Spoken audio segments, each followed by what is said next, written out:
Determining equity split is one of the hardest parts of starting a new business. Now, a lot of founders choose to go 50-50, but that isn't always fair or smart. What if one of the founders is working full-time and the other part-time? What if one of the founders is much more experienced than the other? What if one is contributing capital and the other is not? If you give too much equity to the wrong person, you might end up regretting it down the line. But if you take too much for yourself, you risk killing motivation and causing tension. The reality is, equity splitting is an art, not a science. This early on, you don't really know what your business is actually worth. And let's be real, right now it's probably worth nothing. So how do you decide? Here are 3 key tips to help you in your equity discussions. Tip number 1, you're going to want to build in some flexibility. In the early stages of the business, equity splits can be renegotiated. My advice to founders is to schedule regular check-ins to review and adjust the ownership structure. Scheduling these sessions ahead of time can ensure that these tough conversations are happening and that the ownership structures is being adaptive to each founder's contributions. Tip number 2,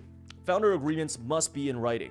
Now, this seems super obvious, but I've seen so many businesses neglect this. In your documentation, clearly set out who is responsible for what.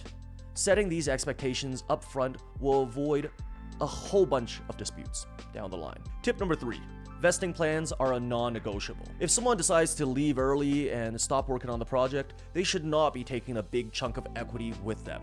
A vesting plan will help protect you against that. The worst move you can make is to avoid having the equity conversation entirely because it's uncomfortable. If you can't hash out the equity conversation in a mature way with your co-founders, well, maybe you shouldn't even be getting into business together in the first place. At the end of the day, these conversations are not personal. It's all about protecting the interest of the company and aligning the founders so they are on the same team rowing towards the same objective. Follow for more on the laws of business.